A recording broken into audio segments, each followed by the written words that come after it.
now. All right. Hello, everybody. Well, thank you for coming on, I guess, short notice because this is a very last-minute stream. But essentially, we're going to be doing a discussion today on the Justice Hunter decks because they'll be releasing in about a week's time. That would be including the decks such as Yummy, Draco Tail, and K9, and we have a lovely panel of esteemed players who are gonna run you through them. Just as a disclaimer, if you want to ask any Lunalight or hero-related questions in regards to the upcoming format, try to save those for the end. We will 100% go through it if you'd like, but we really want to focus more on these decks as a whole. But other than that, I will turn it over to Omni, who is going to be the one starting the discussion. Alright, so we're going to start off with the Yummy archetype, which is a synchro-based strategy that mainly revolves around three names, those being Cupsy, Cookie, and Lollipop. These three main deck monsters also share three synchro monster counterparts with the same name, but you just add Yummy Way at the end. The last monster in this set is the Link 1, the one in the middle, Yummy Snatchy, and this card will be a key part of the strategy since it will act as the level 1 tuner for all of your synchros. So I'm going to go over how each of them work and synergize with each other, but as for the main deck monsters, they all share the same special summoning condition, where if you control like a Link 1 or a level 2 synchro monster, you can special summon them from the hand, and this is not an activated effect, which means that it doesn't play to K9 cards or stuff like that. As for the synchros, they also share an effect to tag out, but this is in response to your opponent activating a card or effect. This is important because, and I will come back to this point later in the presentation, because this means that the Yummy player can't simply trigger synchro, like the synchros effects whenever they want. It has to be in response to something the opponent does. Well, let's move on. And now for each of the main deck monsters, as well as the synchros, they all have three different points of interaction. Those are the deck, the field, and the graveyard. Starting off with the deck, Cupsy on normal or special can add any Yummy card from the deck to the hand, but if it's summoned off of a synchro, you could draw one instead. Its synchro counterpart on summon lets you add two Yummy monsters and discard one. As I said earlier, all of these synchros have the ability to tag out for cost and then revive two different Yummy monsters from the graveyard non-negated, so that's kind of how you bring the main deck monsters back to trigger off their synchros summon effects when summoned from synchros. So the synchros can start your plays by adding different names from the deck to the hand, and it can also set up disruption on the opponent's turn by sending off a graveyard disruption if you have something that triggers off being sent to the graveyard or on the opponent's turn as well. For the field, Cookie lets you target a monster and it loses 1000 attack, but if it's summoned off of a synchro, you can destroy that target instead. Now the Cookie synchro lets you target two monsters and flip them face down or Book-a-Moon them, which is very powerful since it can basically stop a lot of pushes from the opponent like Xyz summoning or Link climbing. Now for the last two, Lollipop lets you target a monster in the opponent's graveyard and shuffle it back into the deck, but if it's summoned off a synchro, it can banish that card instead. And finally, for the synchro Lollipop, it can special summon two Yummy monsters from the graveyard, but those monsters are negated. This isn't usually a problem because those monsters are mostly going to be used as synchro fodder since the synchros can usually tag out from two or more bodies, and then the Link can just further synchro on the opponent's turn. Now, for the Link 1, there's Snatchy, which is gonna basically function or act as the tuner for the deck. For its summon, it just requires a level 4 or lower light beast monster, which of course all of the main deck Yummies fit the bill for that. Snatchy also on summon lets you place a Yummy field spell from the hand or deck onto the field, and it can act as a quick effect synchro during both players' main phase and the opponent's battle phase, which of course lets you dodge a lot of targeting effects or negation. What's broken about this card is that it doesn't have to be a Yummy Synchro. This card could synchro off into any monster, not just a Yummy Synchro monster.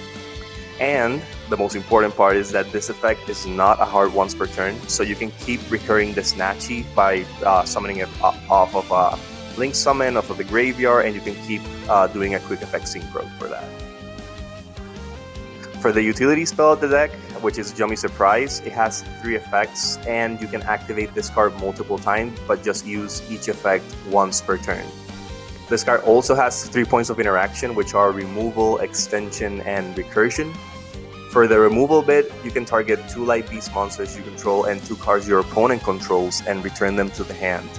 Of course, you can dodge this effect by quick effect synchro summoning, since you don't need to return all the targets for this to resolve. For the extension, you can special summon a Yummy from hand or graveyard, but it cannot attack directly. This would just be to bring out an extra body if you want to synchro summon into something bigger or something else, if in case one of your monsters gets removed from the board or negated.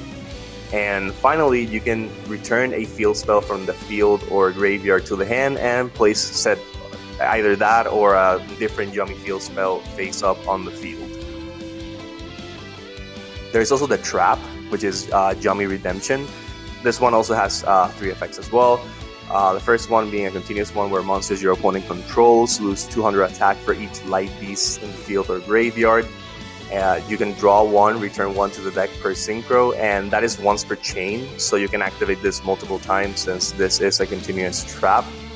And you can banish this card from the graveyard to snatch steal one of your opponent's monsters. Basically switch control one of your Yummy monsters and one your opponent controls. A neat way to send this card to the graveyard would be through the Cupsy's interactions, where, as I said, the main deck Cupsy can add the trap on the opponent's turn since it adds any Yummy card. And then the Synchro counterpart adds 2 Yummy monsters, then discards 1. So you can discard this card and it just basically becomes a disruption on your opponent's turn as well.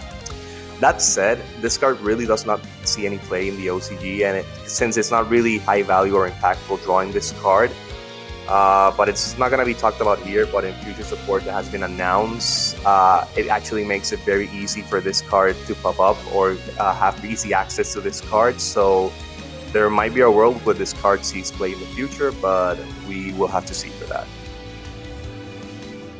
As for the field spells, the Yummy deck plays 2. The first one being Yummy's Med Minion, which gives an attack boost to your Yummy monsters, which is how you can actually deal damage with the Yummy monsters since they're all very low attack. And it also offers extension by special summoning 1 Yummy monster from the grave. This is obviously a turn 1 player. If you go with any of your main deck monsters to the link 1, you can special summon off that same monster that you normal or special summon back from the graveyard, and then just keep synchro climbing from there. Now the second one, the Acro Key, can pop a card your opponent controls on synchro summoned, and if a monster you control leaves the field by an opponent's card, you can special summon a Yummy from deck. Now they both share an effect to shuffle themselves back with 2 Yummy monsters. This is how they kind of cycle back, and you can cycle them through the Snatchy on your turn and your opponent's turn in case they get disrupted or sent to the graveyard by any means. Now, there's a lot of support for the Yummy cards. First one being cards like Obedience School, which can summon all 3 main deck Yummies to start your plays. This is pretty nice, but of course this does have a summoning restriction where you are beast locked for the remainder of the turn. You can also use a small Sky Striker engine, which basically consists of Hornet Drones, Kagari, and Engage, which this lets you go into your Yummy Synchros without using your normal summon. And there is also some synergy with the Primate engine using the Primate Fusion line, which will end up giving you a Link 1 and a Level 1 Vanilla, and this would let you go into your Level 2 Synchro. Plus, of course, with the Primate engine, you get access to Drill Beam, which is, of course, pretty strong. Now, hard counters for the deck are going to be mostly board breakers. All of the Yummy Synchro effects are to tag out in response to your opponent's card or effect activations, which make board breakers really impactful against this deck. Some cards that have seen success are Dark Ruler No More, Droplet, and even Pankratops. That's one of the more common cards used. at worst, because in the generic M boards for Yummy, they usually end on a Herald or double Herald, but at worst you can kind of deal with the Herald in the battle phase and then make your plays afterwards with the board breakers. The deck has a lot of recursion and interaction with the deck and the graveyard, so if there is any way to deny them access to the graveyard, that can also really hurt them as well. Other cards that can help are, of course, the Charmies, either be on their turn on your turn as well, since they do perform a lot of special summoning during your turn as well, from the extra deck being the Synchros, and any type of board removal, particularly non-target, since they usually, once they tag out and bring up the other two, you can, for example, let's say BB non-target pop or Shenania's Wingman non-target pop, and that could also deal with them as well. Now, for the pros and cons, this deck can easily establish board presence, so it can be quite sticky, especially during the opponent's turn, to continually loop the Synchros and the main deck Yummies and trigger off all of their effects and disruptions. Current staples right now like Droll or Nibiru can just be weak against this deck, since they do perform a lot of plays on your turn and they can play on their turn with minimal setup. Like I said, they can play on both turns for added disruption, and since the core isn't that big, you can actually fit a lot of non-engine on this deck as well. For the cons, like I said, this deck is very susceptible to graveyard hate, which can stop them from looping the Link 1 and Synchro summoning during your turn. They do fold to board breakers, as they can respond only to like any opponent's card effect activation, so like a big board breaker, like I said, like Dargulu No More, can really screw them up. One last thing that I didn't mention here is that the core isn't exactly cheap, and since all the ultras are pretty much 3-ups, since you want to max out on all the main deck monsters, the deck could be on the more expensive side, without considering the staples, of course. But that is all I had in terms of Yummy. If anyone has any questions in regards to Yummy, now would be a good time, as I'm gonna pass the torch over to Royal to talk about Draco Tail.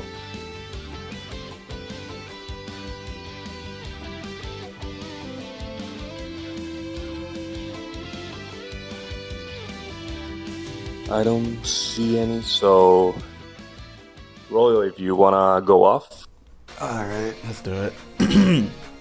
All right, Draco Tail. It's the fusion-based archetype of the pack. Specifically, it focuses on spellcaster and dragon monsters, main deck monsters that help establish board presence. The dragon monsters in the deck, when used from the fusion material, have additional effects, such as card destruction, card negation, and with the traps that will be further talked about later, you have a lot of grind game, a lot of recursion by sending cards to the bottom of the deck for cost. And in my opinion, I guess the easiest way to relate Draco Tail to like existing decks is like Centurion, where the plays don't take a lot of time and it's not very committal, but they're very easy to do, very easy to access, and they're very strong but fair. Going straight into the spellcaster monsters, there are two. You have Femena, which is a quick effect discard to fusion summon a dragon or spellcaster fusion monster using monsters from the hand and or field. Very similar to Cartesia from Branded, but she can fuse from hand instead of having to be on the field. And then Lucius is the normal summon of the deck. He adds a Draco Tail monster to the hand upon its normal or special summon. Very similarly, a lot of these cards share the same effect when they're sent to the graveyard as fusion material. They can set a Draco Tail spell or trap card from the deck onto the field. Due to the fact that Femena can be is just a quick effect discard to fusion summon, it can be done on not only their turn but on the opponent's turn, which is how people do it. That's how it reflects its turn zero, very similarly to how sort of Yummy and later Canine does. So doing that, they can essentially interrupt the opponent's plays and start setting up their own advantage before they even get to play the wonderful turn 0. Following that up is the dragon monsters of the deck. Muller is an on-field quick effect fusion summon of a dragon or spellcaster. The only difference between him and Fimena, other than it having to be on field for this to work, it locks you into fusion monsters for the rest of the turn. Fimena does not. Royal, let me interrupt you real quick. There's someone in the chat that wants to speak for SK5. If you want, while Royal's discussing, you can leave any questions there. We'll be happy to answer them. Alright, no worries.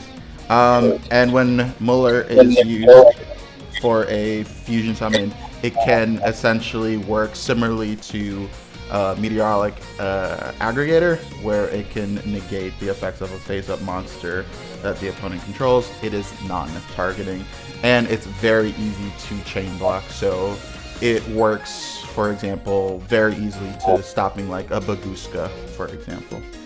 Urgula, essentially, when it uses fusion material, it can destroy one spell or trap on the field, non-targeting, and if it's in the graveyard, it can place itself on the bottom of the deck to add a spellcaster Draco tail monster back to the hand.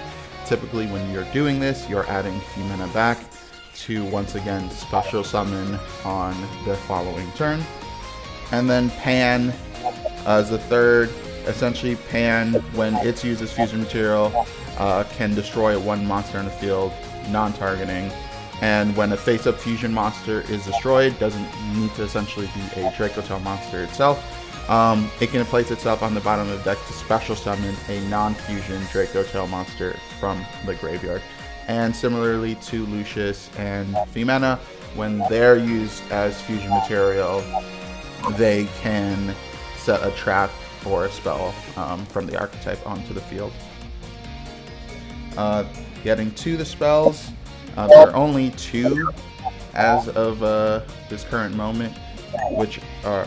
Oh, no, it's the fusion monsters that we're talking about. Oops, sorry. The fusion monsters. The first one is Altharion, which requires 1 Draco tail monster and 1+ monsters in the hand.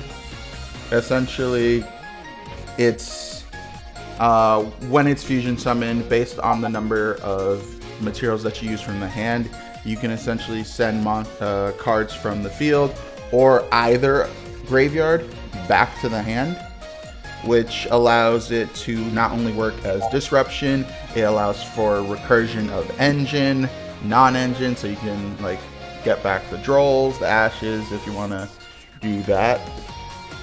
And then Grammel. Grammel is a 1 Draco tail monster plus 1 monster from the hand.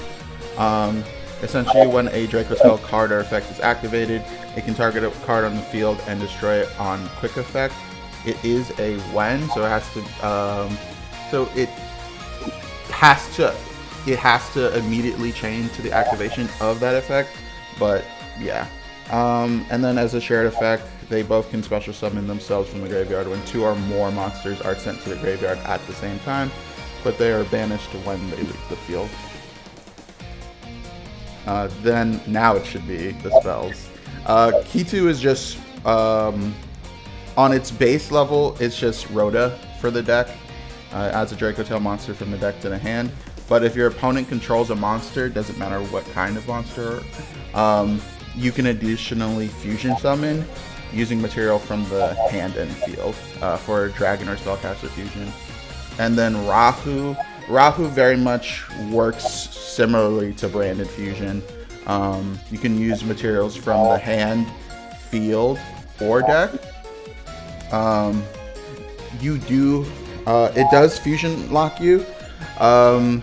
Do note that since both of the Draco tail monsters need to have a material from the hand,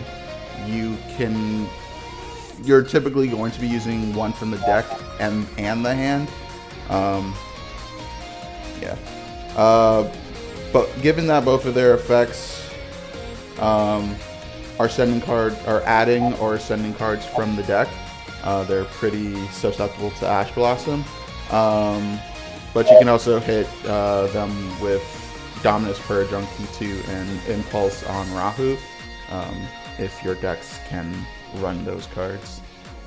And then finally should be the traps. Draco Tail Flame, it is a targeting negate of a face-up spell card. And then you can place one Draco Tail card from the graveyard or from banishment on the bottom of the deck and then draw a card. And then Draco Tail Horn targets an attack position monster specifically. It returns it to the deck or extra deck, and similarly, you place one Draco Tail from the graveyard or from banishment to the bottom of the deck, and then you draw one card. The two main ways that you can play around these is one, obviously, if you run a deck or run cards that allow for the dodging of targeted effects. But two, the fact that both of these cards don't have an if you do clause makes them susceptible to Ash Blossom and Ghost Spell, because to resolve them both, you do need to resolve the draw effect of the card, otherwise it does not work. So in terms of synergies, there are four. There's three here, but I'll verbally tell the fourth one. The first one is Primite.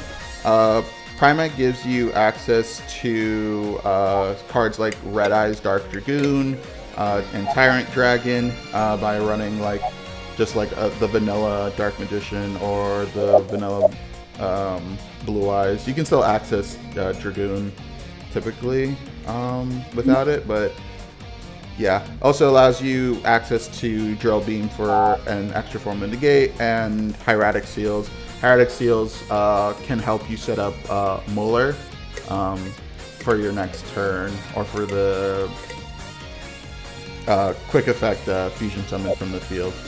The next one is Branded. Brandon doesn't really mind being locked into fusions for the turn. Gives you extra forms of like interaction or disruption through like cards like Mirror Jade, Chaos Star Source, Sanctifier to do like Sanctifier locks, while allowing the Draco Tail Dragon monsters to work once again as like forms of board breaking. K9. K9 specifically works alongside Fumena. Fumena is a level 5 and is the powerhouse in how the deck works in general. But other than that, it's just like very good generic engine. And the last synergy that's not stated here, but is a good consideration, is Dragon Maid. Dragon Maid gives you access to Shio, which is the Omni-Negate of the archetype, but it also gives you access sort of similarly to Branded with like Chaos Star Source, Borreload Furious Dragon, and Philia Regis. And it also gives you like extra, like at least like good, decent to good like normal summons with Chamber Dragon Maid and with Parlor Dragon Maid. And you can also run the Dragon Maid Tidying, which is another form of like trap disruption. But that said, in the OCG, the most represented or the most highly like touted variant of the deck is the Magistus archetype, or its synergy with Magistus. You get access to both the Magistus and the Invoked engines just by running 3 main deck monsters, which would be Spoon, Zoroa, and Crowley. Spoon essentially gets you access to Zoroa in a similar way to like how Snake Eyes Ash got you access to Snake Eye Poplar. Zoroa, when it's on the field face up, it can treat itself as Alistair the Invoker. So you can use it for access to stuff like Magistus Bethranga, which is a fusion quick effect like negate and pop. Awas, which is a quick effect snatch steal. And then there's like Invoke Caliga, which works similar to Mass Hero Divine Wind, which only allows you to attack with one monster during the battle phase. For whatever reason, the Magistus cards are not being dropped at the same time as the Draco Tail cards. So most people are going to probably opt for doing Draco Tail K9. Although with how expensive K9 is touting to be, you can also probably see stuff that are going to be a little bit more pure and just like very non-engine heavy. But I think if you can afford it, I would probably do Draco Tail K9 for the time being. How to counter Draco Tail? Basically, the deck very much functions around Femena. You really just need to get access to a way to fusion summon, and she is the easiest way to do that. Whether it be denying Pitu, denying Lucius, or even denying Rahu. Obviously, Called By works if you do have it, although I can't trust you're going to draw the one of. But Dominus Impulse also works on Femena as well. Due to the fact that a lot of the cards essentially set your advantage on the field instead of adding them to the hand, Drollin Lockbird is pretty much useless in this matchup, just because you can get all your disruption without really needing to add anything to the hand. And it also can do this in very few summons, meaning that Nibiru isn't really going to do much.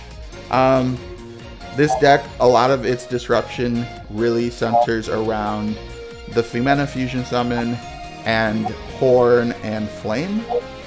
So getting rid of that through back row removal really hurts their board a ton. But as mentioned earlier, since Ash Blossom and Ghost Spell can counter both of the trap cards, if you end up drawing one of those, you can use that as an alternative means as well to playing around the deck. For non-engine versus Draco Tail, you go with like the standard, like the Fuelas, the Perulia, getting any sort of card advantage you can get. Ash Blossom and Ghost Spell are going to be pretty easy ways to, again, get around not only both of the spell cards, but both of the trap cards as well. Dominus Impulse and Dominus Purge are very good alternatives as well. And have a little bit more like good use outside, like versus like Ash Blossom and Ghost Spell. DD Crow is really good specifically due to the fact that you can essentially hit the Femena and help stop it from recurring back to the hand so they don't get a quick effect fusion summon for the following turn. A very good non-engine piece that they are using in the OCG is Retaliating Sea. Retaliating Sea basically chains to any spell that is used for a special summon. As long as Retaliating Sea is on the field, all cards are set to the banishment zone instead of the graveyard. Due to the fact that all of the Draco Tail cards only get the sets of the spells and traps when they're sent to the graveyard, it pretty much takes away most, if not all, of their advantage. In terms of like board breakers and side cards, Forbidden Droplet is pretty good. Not in the fact that you really need to use them to negate the cards on field, but it's more so just to assist with dodging the targeted negates. Super Poly is very good. Specifically, if your deck doesn't really care about its extra deck or has the space, Secretarion Dragon is a card that specifically does not allow the activation of dragons and spellcasters. So basically, if you're in the mirror, for example, Secretarion Dragon just instantly wins the mirror. And then Book of Eclipse, again, similarly to Forbidden Droplet, if your deck can play around the Book of Eclipse to dodge like the targeting negation, I think is a very good option. And it also works really well into Yummy and K9, specifically Vanquish Soul K9, which we'll talk about later. And as for like side deck cards, Dimensional Barrier, You Call Fusion, GG, they just lose. And then Different Dimension Ground works similarly to Retaliating Sea. In terms of like the pros and cons for the deck, yeah, it's like very easy to establish boards. Like the skill floor for the deck is very low. I think it is easily the easiest of the 3 decks. And it's just, I think, a very good deck for like beginners, just even getting into Yu-Gi-Oh! The deck doesn't care about Droll, it doesn't care about Nibiru, has access to turn 0 plays, while having the board breaking capabilities thanks to the Dragon Monsters of the deck. Depending on the build that you go for, there is a lot of room for non-engine, but you can also slot in the other engines that were mentioned earlier for increased potency on the end board and to play through disruption. The cons, the trap cards are just terribly weak to Ash Blossom, Ghost Spell, back row removal, like very like non-committal sorts of cards. It does rely heavily on fusion summoning to get their game plan going. Otherwise, they would have to rely on any sort of outside engines or non-engine to carry them through the next turn. It is suspect to graveyard hate, so stuff like Retaliating Sea, Different Dimension Ground, Dark Law, stuff like that really hampers the deck. Just because of how fair it is and how accessible it is to get to the board, it's a very balanced deck, so it kind of like trades power for the accessibility or the ease to getting to the board.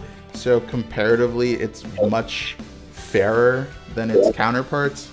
And again, due to the lack of the Magistus cards not being in the TCG, it just means that the best version of the deck isn't currently available for play. But I think other than that, that's really it for Draco Tail. I think it's a very straightforward deck. But if you do have any questions, feel free to drop them. But if not, I will be handing it over to Mr. Cows to talk about K9 and doom posting us.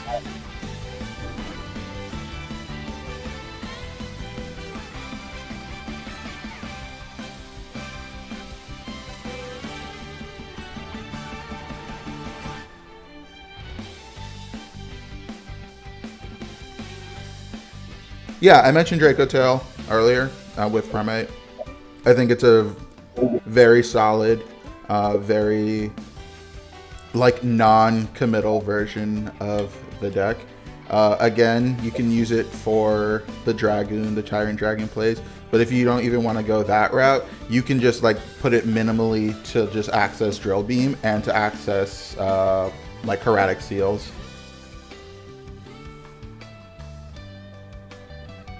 Like, yeah, like a very minimal package for Draco Tail Primate. You'll still be able to run a good amount of non-engine. When you see later, when we show like the example deck list, the one that we made for Draco Tail is as bare bones as you can get, and I think there's like 15, 16 non-engine slots, and that's after adding like King of the Swamp and like polys and stuff. Like very, if you want to run the Primate, I think, yeah. If we're talking like pure Draco Tail compared to like everything else, And I guess we'll definitely talk about it later, like as a whole for the upcoming format.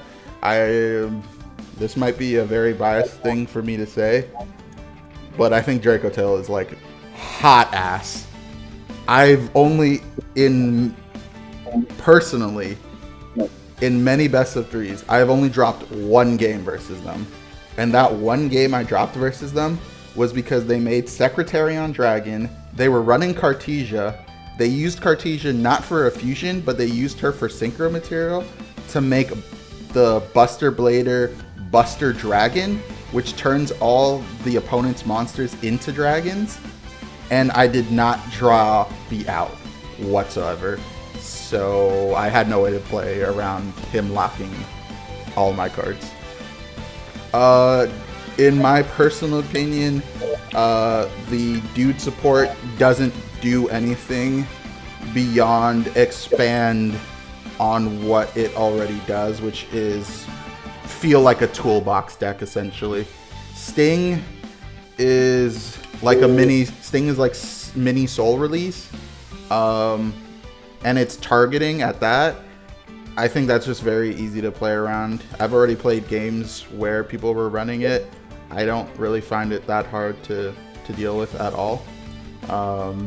And then it's like it's like Pixel or something like that. The new spellcaster. I just don't really. It's a fine card, like maybe as a one of, but it doesn't really do much. I think really Draco Tail, at least in my opinion, really needs like another extra deck monster. The fact that they really only have two, I think, is just kind of weird, and it really just feels like it's meant to either be a very easygoing, accessible deck comparatively to its counterparts, or they just really didn't want to make an overtuned fusion deck. But I don't work for Konami, so I don't know what their intentions were. But yeah, I just generally don't think the deck is good into what we have now, and I don't see it getting any better without the Magistus cards or without a ban list. I think it falls very much behind, especially if we're comparing like the dude support that K9 and Yummy get. Like Marshmallow for Yummy is so good, but Draco Tail gets Pixel, which is at best a one of. But yeah, if that's like it for the questions, I do want to give it over to Mr. Cows. He's been waiting very patiently.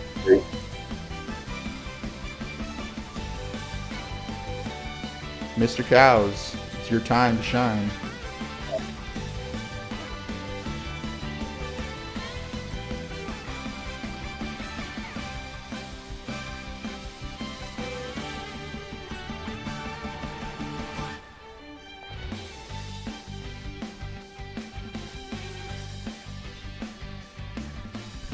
Okay, well, he's for some reason not at the computer. Do I think Art Mage is better than Draco Tails? Yes. Yeah. I think just the fact that Art Mage can essentially do like Azamina stuff before locking themselves via the field spell, I think is very solid. They have their own like quick effect. I think it's a Dark Ruler no more. Yeah, I think they're just like very competent, and I think due to the fact that it's a lore deck, they'll definitely start giving it more support later down the line, which they already have done in Dude. I think the potential for it to get better is just much higher than Draco Tails. And yeah, just even as a base, I think the deck is just more competitive. I think the only thing that Draco Tail has over Art Magia is that it's just hyper consistent in comparison. But yeah, Mr. Cows, your time.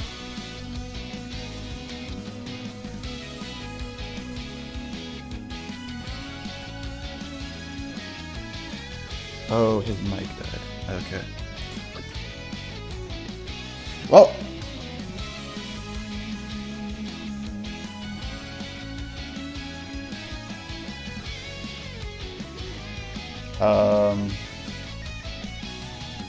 If you want to disconnect and then reconnect, I think that might be good. In the meantime, if people... you unfortunately might have missed it. Yummy Talk was first. Okay, hello, am I back? Yes, Mr. Cows, finally. Yeah, I don't know what just happened there, but my mic just decided to say, yeah, you are not connected whatsoever.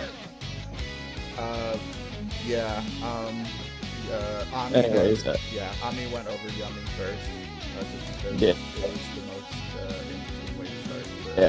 the talk. SK, if you have any questions regarding Yummy, you can also just drop them in the chat and we can get them after Cows finishes the canine discussion. Yeah. Not a problem. Alright, well, hello everybody, I'm finally here, and, well, I'm here to discuss the new archetype of Canine. So what does it do? It's the newest XYZ base archetype. And they're basically like level 5s that can be summoned on your turn if your opponent activates a monster effect in hand or graveyard. And it's super powerful and allows like a lot of turn 0 interactions. And they easily stand level 5 bodies that basically have no locks on them whatsoever. With the bad ones not even having like even a good lock on them anyhow. You just don't get to special summon any. The materials that you special summon off of them are for the bad ones, or you can't use those materials for a light-based Xyz monster. So you can do it with anything. Moving on here to discuss like what each card does. We have Lucas here. He's going to be like the main synergy of it for everyone. He can be special summoned from the hand or graveyard if your opponent activates a monster effect in hand or grave.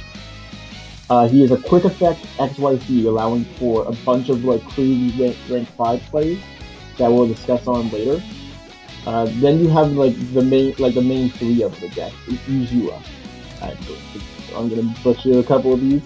They basically this is the special summon from hand and the turn 0 starter of the deck. Here. It is always it's always going to be dumping Lucas by sending it any canine monster to the graveyard. You're always dumping Lucas here though because it's the only one that can touch from the graveyard. It also can synergize with the other ones that are coming up, which is basically Lantern, which Lantern right here can special summon from the graveyard, but it has a lock, and then when it's summoned, it surfaces any of the spells and traps. Joker right here is going to be like one of the main starters for K9 VS specifically, but you don't play it in any other version of the deck. Basically what this card does is it can special summon, it can reveal this, and then any other level 5 monster in your hand, special summon them both, but they can't be used as materials for a light Xyz monster. It searches another K9 from your deck during your main phase, so it's another Rhoda. Usually it brings out another level 5 monster for PS for free. So it does it can make Holisu live always, it can make I forget the other level 5 off the top of my head, but the other one is also a Rhoda for the deck. And it can also just start doing like a bunch of other plays. And we move on to the spells and traps now. We now have the only 2 good spells you need to worry about with this. There are a couple of other spells and traps for the deck, but they're so bad they're not even worth discussing. Case of K9 is another Rhoda for the deck, as it searches any K9. It makes all K9 monsters gain 900 attack points if the opponent activated a monster effect in the hand or graveyard. And if this card is destroyed, you can set the quick play spell from your deck or graveyard. Which doesn't usually come up, but the only one you're going to be setting here is K9 EX Force Version. This one basically says you can Xyz summon a K9 monster using a K9 monster you control and a K9 XYZ, and then destroy one card your opponent controls. So this is not only a board breaker, but it's also disruption on your turn. It can also reset itself if a canine monster like battles. Well, let's go now into the XYZ monsters in general here. The main one that you're going to be summoning it for like your turn is going to be Ripper. Ripper is another Rhoda for the deck. This deck has so many Rhodas, and it can negate any monster effect in the hand or graveyard as a quick effect to negate. So this is also like free destruction. In addition to what you're always going to be XYZ summoning off of the quick play spell from earlier is Werewolf. Werewolf is the boss monster of the deck. It is basically on your turn you can banish one card in the field, or if it's during the opponent's turn, you can literally look at your opponent's hand and rip one card out of it, giving you basically free information. It can also attack based on the number of materials that it has. It's 3,000. So it's basically not only like a big disruption here, it is a free. On this summon, this card basically represents one pop, one rip or one banish, and OTK material. So this card is going to be a beast to deal with, but getting into it was somewhat difficult, but not really. We move on now to why is this engine good? It's very versatile. The only level 5 but locks you, and only the bad ones usually lock you to level 5, and not even good like out of level 5 like ranks here. So you can go into anything. You can go into the new Psychic Synergy, which is a Book of Moon. Paradise can literally lock your opponent out of playing the game here. Nash Knight is so versatile during turn 0 combos here that it basically means that you can go quick effect steal an opponent's monster. Then on your turn you can exceed summon into the Nash Knight rank 6 here, which can then go into OTK potential or disruption on your turn. You can also which basically means that you just have to K9 means that you have to deal with 4 disruptions during your turn for no reason. It also, having the ability to summon any level 5 makes Poly2 always live, in addition to having the ability to extend with any level 5 in general. And also, I think there was one more here. I forget. Anyway, moving on to the next slide here. The synergies that we have here are very simple. Vanquish Soul is going to be the best one. It's every good card is level 5, so they're always going to be live. They don't really need to play that much, so they're never under mid. It makes Holly Sue live, and makes Searchers live, and makes it so that you're basically able to play on turn 0 and then OTK with minimal resistance. Christian has level 5 synergies in it in general here, as it allows them to basically go into either rank 9, Synchro 8 and Synchro 9s easier. In addition to, they can just use the materials to K9 to Synchro summon. Orcus, it just gives them 3 bodies on here to start XYZ summoning the Link Climb, because it's basically Orcus desires that so much for Link Climbing, and 3 bodies are 3 bodies. In addition to, you don't have to commit that much of your extra deck to this. And then Cyber Dragons, it's just 3 level 5 sync Xyz here. It does turn off Nova, but you don't really care too much here, because most of the stuff is just most of it is still OTK machines. Draco Terror, as mentioned earlier by Royal here, and then Fiendsmith K9 is going to be one of the best decks as well, in my personal opinion, just because the lock doesn't impact you at all in that deck, and you're able to use 3 bodies to link to either link climb to your Fiendsmith stuff, or fusion summon, or just have additional deterrents. It can end on some pretty crazy boards. And then as we move on here, how do you beat this deck here?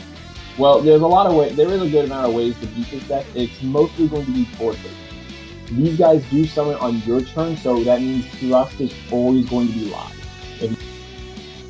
if they resolve the effects. Meaning you can search any spell trap, Talent. You can search Raigeki. You can search Black Goat that laughs. Anything that really can help you here. Droplets is another great way, because if they can't XYZ summon here, they try to activate any of the XYZs, you can just chain the effect to like negate it. Book of Eclipse is going to be a very similar thing, because if they try to do that, you can just Book a Moon and they can't really, you're not allowed to XYZ with face down monsters. General board breakers are also good, right? Decky is really good. Yeah, everything after Lupus, for example, is just busted. In addition to, if you go spell or decode the Lupus, because Lupus is a hard once per turn, they basically cannot play the game whatsoever, as it basically that turns off their engine for that turn specifically. Contact C is also one of my favorite disruptions for this deck, because everything is rank 5 level, is rank 5, and Contact C is a level 6. So that means that if you summon it on your turn, for example, you can just not care about any of the canine stuff whatsoever. It is kind of crazy. The only downside to it is it doesn't turn off some of the other synergies we talked about here. It's really good into VS Vanquish Soul, but it doesn't really do much into Crystons, because Crystons don't really care. You can still link summon into SP Little Knight with it. You can still do you can still even you can literally also just give him a free body to go into a combo. But it is still a funny disruptions. Yeah, no, that is very much insane. And now we move on here. Here are the lists that we've created for you guys here. They're just generic deck lists in this case. There's nothing really there's not going to be any crazy tech whatsoever. There's not going to be for example, the Draco tail list isn't going to contain is just something that just is as generic as you can create here. Yummy, for example, this is just a generic list where it's just a bunch of starters that can help you, which you probably don't even need, but it's just supposed to be hey, here's an example list. You guys would experiment it as well. This is just something that I thought was decent. For example, the next list here, which is I believe K9DS. Yes, K9DS right here is just probably this is going to be a somewhat standard list. I included down below also the linked synergies that you would play with this as well in the side deck, like Crystron, King Smith, Orcus, and in those cases you would be playing 2 more cases K9s. The only reason why you don't play it in K9 VS is because you already play so many level 5s that you are guaranteed to see one. Specifically, this list in general is just going to be what is mostly going to be expected, because they all synergize with the Fire, Dark, and Earth combos here. The reason why there's no main deck Charmy here is because BS always plays that going second, as they want to draw cards, but they don't want to play it going first because they can easily break boards and set up here, and it doesn't synergize whatsoever if they're going first. They're kind of just dead cards in hand if they're going first, and they can't afford to play that. So that is one upside to this deck, I will say. Here we have and the final list right here that I created was the Draco tail. I'll be completely honest here, I threw this together in 15 minutes because Draco tail is, while it is a fun deck and it is good with synergy and to play a ton of hand traps, as you can see in disruptions. As discussed with Royal, the downsides of it are kind of too many. It's still a decent list, I believe. I did focus more on the Dragoon side of things than anything else and Brandon, and I didn't want to get too complicated with a branded list whatsoever, because you can probably, I'm not gonna lie, you can probably search up a branded Draco tail list, and it'll be very, very much similar in everything you want to do with that. That's about it for the deck list, though. Does anyone have any questions? SK asked about Shifter with the VSK9 list. I mean, the only thing that really shuts you down, and I'll put that in quotes, is the K9 package. But if you hard draw the Lupus, you could just summon it off from your hand, and you're fine.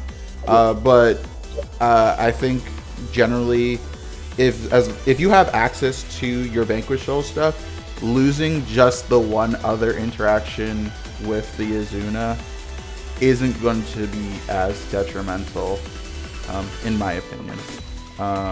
In it, yeah, that's basically kind of the reason. Like, you don't really care too much about the graveyard in this deck as much as you do with other canine lists, for example, because like if you only open up, the only time Shifter will conflict is when you opened up it specifically is. Otherwise, like you can just search here, which are very, as you've seen earlier, it's very easy to search Lucas in this deck. It is very easy to make sure that even if he goes to graveyard, that if he somehow you activate Shifter, you can just search him and summon him from hand and then click XYZ.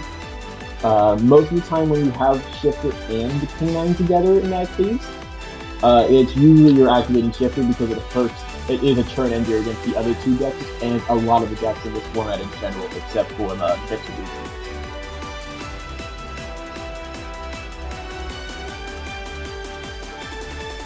I think, and we had already talked about it in preparation for this event, just because of, obviously, one, the fact that we don't have a ban list coming anytime soon until after the World Championships, meaning we're going to be playing a format that's much different than the OCG format in a world where they don't have Mitsurugi whatsoever. And now we're getting dropped all this stuff.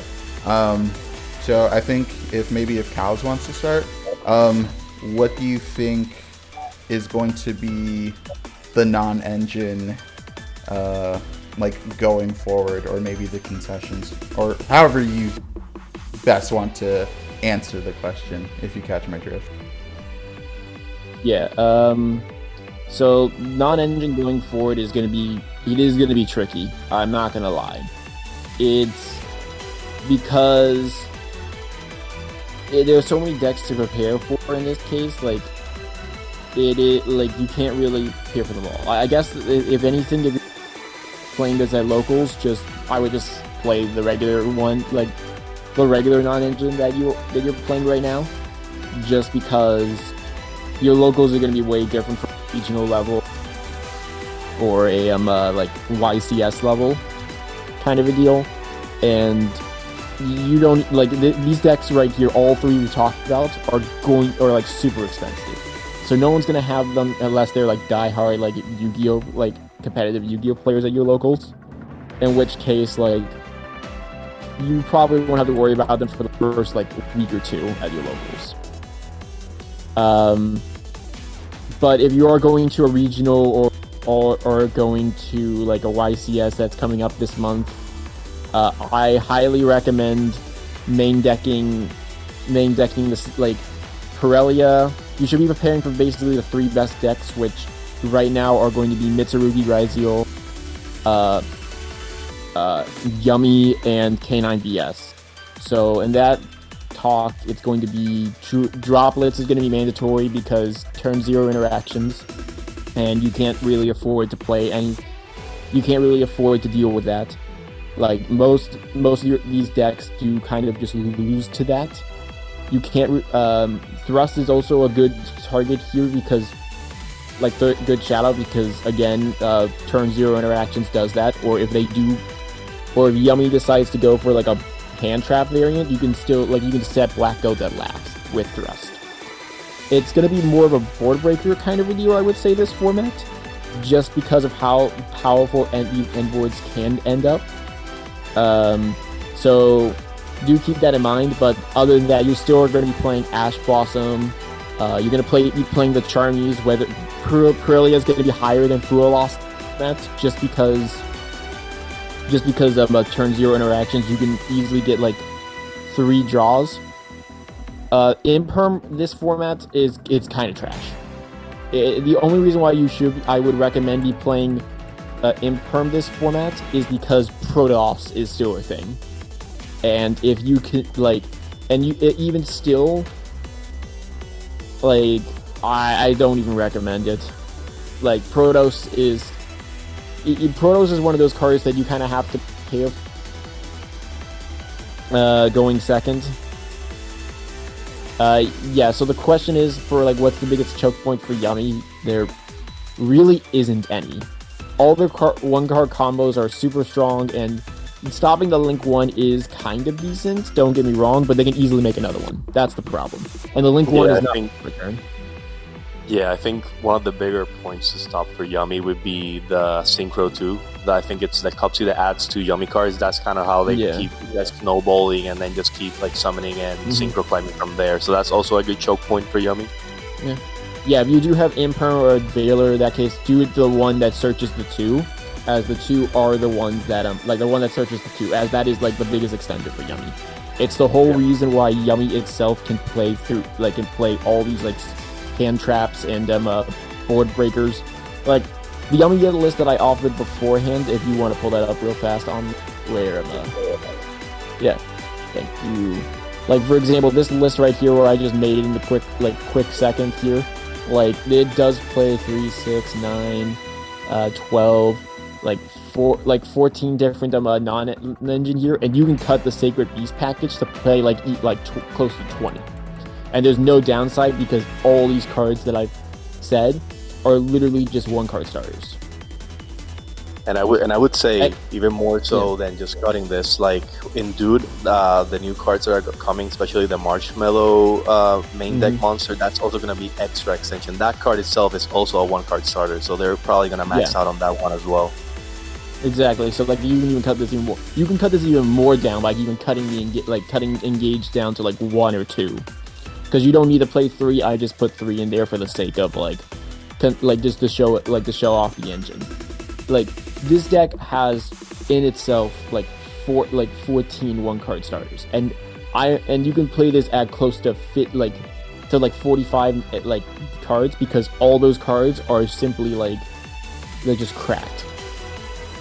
So like in general, like non-engine's gonna be a little tricky for like a high competitive state, but not tricky at a locals level. Just kind of like at a locals level, I would just play Ash and Fua, and like pick your favorite and like just pick like some other things if you can do it. Ghost Spell is in my opinion, is going to be decent in this format. Yeah. It does, like I said, it does stop K9 from doing like an XC summon on your turn. It does, like against Yummy, it does stop the revive effect on your turn as well. And it does as it means that they can't go into a free synchro. It does, and from specifically Draco Tail, a lot of the stuff does graveyard, and that's how they get a good chunk of their advantage. In addition, it does, like Ghost Spell is going to be good against Mitsu. Ghost Spell, I think, is going to be one of the higher hand traps you're going to be playing this format, but problem is that it's just not good against Malice, and Malice is something that you will have to be looking out for. Like side deck, like going on a little bit more of a rant here, like side deck is going to get way more complicated for everybody at a higher level. Like 3 requirements are still going to be 3 Lancia here, because Lancia is still going to be like because you still have to deal with Malice, and Malice, if unchecked, does make almost the exact same like insane end boards. You have to against you still have to check for Mitsu, so Droll is still going to be main deck, like is still going to be a requirement. Droll also, as we discussed, hurts everything but K9 VS. And even still, like against K9 VS here, it is kind of bad for the VS part of the deck, because they do want to get multiple searches. But if they have access to the K9 stuff, you basically give them free extension.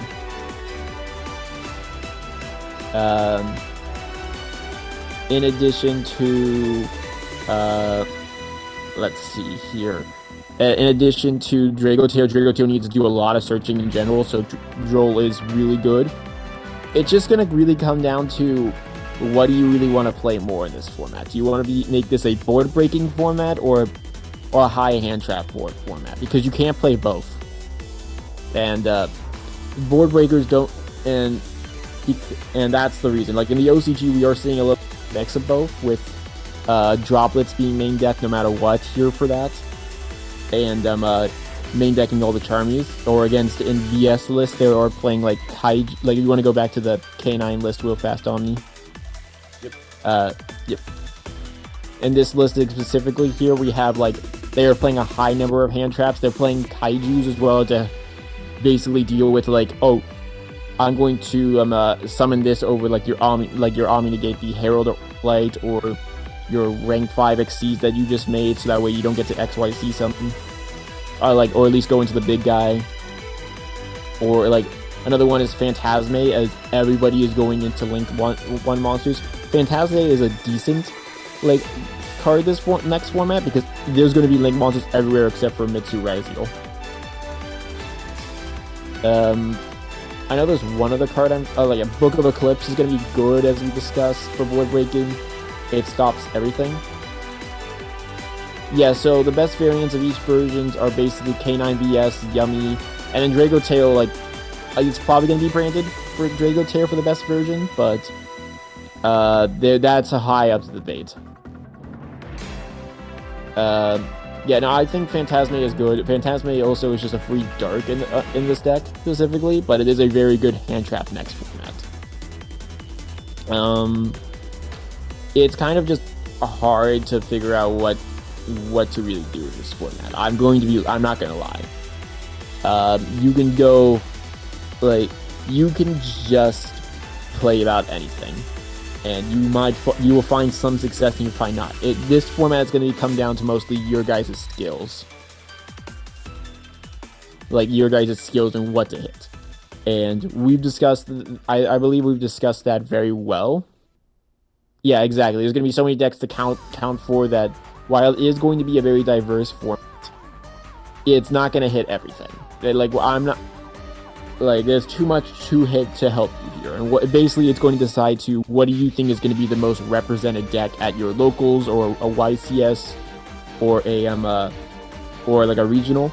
Like, for example, I go to, like, there's going to be a regional like next month for me, and I'm expecting for K9 and Yummy to be the highest deck here, so I should be preparing for those specifically. Where I should be main decking droplets and Purelias.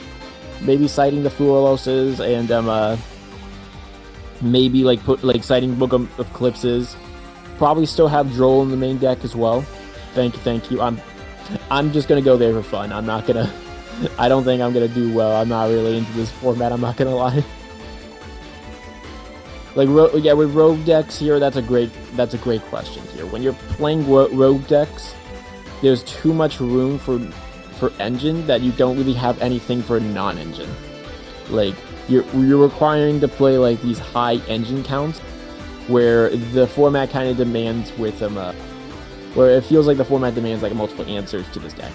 Now, these decks can get around it because they can just extend to oblivion with all their engine. K9VS is a great example of that, where like they kind of don't care. Like, they just want to stop like one specific play here, and then they want to like immediately, and then they can just go like, oh, here's my engine card to check this, and this engine card literally checks like a billion different things because they're all quick effects. Or against Yummy, for example, where Yummy can just extend to oblivion by just special summoning like all their light beast monsters until they run out of stuff. And then Draco Tail is more like they can just kind of chain block everything. It is going to be still the choke. Oh yeah. I guess the one thing to bring up is the choke points for K9VS as well. The problem is that there's not really good choke points for this deck, and there's not really good answers for board breaking it either if it goes fully off. So like I said in the presentation, the best way to do it is DD Crow or Ghost Spell Lupus, as that is once per turn, and Lupus is it does let you stop like the turn 0 play. Holly Sue is like Holly Sue is another good example here, where if we go back to the counters, like, you can droplet to negate it here if they try to chain it. Thrust into Thrust/Talents. Like, this might be one of your best counters to the deck, as if they do 2-0 plays, you can just thrust, and then you can then search Talents, and you can go Talents take. which means you can just take the Holosuit, and or if they chain it whatsoever, then you can just take you can take like whatever they're summoning. The problem is with that though is if they just decide to like go Holosuit take, it does mean you can just take back the own monsters that they just stole from you, but it also probably means that they're going to destroy that they are going to they can just change the Holosuit. And if they don't summon Caesar from the deck, they can just search Caesar, which means that Caesar can just bounce, and then you still have to deal with that stuff. Better to just droplet it, but still talents or look at their hand as well is still pretty strong. Especially because one of the downsides of K9 VS, in my personal opinion, is the lack of great starters. What I mean by that is, yes, like K9 does carry this deck hard. It does. Yeah, I know. Yeah, we'll talk about that in a sec, about Super Poly not even being that good, unfortunately. So basically what it means is you do have Stake Your Soul, you do have Dr. Radlove now, and you have 9 starters VS engine. But the problem is, one of the biggest downsides of K9 is you have to activate something from your hand, or your opponent has to activate something from your hand or their graveyard. And so if you just play board breaker stuff, you can it can be counterable. However, the problem is if you do that, it does become this issue of what can I do? There's nothing really much I can do after that. Because you have to deal with the VS stuff, which why I recommended highly out of all this is Book of Eclipse. Book of Eclipse is made specifically for this deck. It does hurt Yummy a lot as well. Yummy does in fact lose this card because if they chain and do synchro stuff, everything gets booked in no matter what. Because it is very critical that they have to be special summon, or they have to chain to your effects. Also, yes, Royal. Yummy does kind of lose to Pankratops, but kind of not, because as we discussed earlier with the Yummy cards, basically how these synchros work is they're not just quick effects. They have to be responding to exactly what you do as an opponent. So and inherent summons don't count as a thing that you can activate. So you can go Pankratops, beat over one of the synchro monsters, or beat over the one that revives, and then just start comboing them in phase 2, or you beat over the Herald, and then you can just you can go Pankratops here, pop something else. Same thing with Fenrir as well, where you can just special summon Fenrir, beat over, activate the effect of Fenrir when they try to banish something, because it does target, but you can if they try to but basically you shouldn't be doing that probably now that I'm saying that out loud. But basically if they try to do anything on resolution, you just go banish the monster. Pankratops is better though. You can summon. You open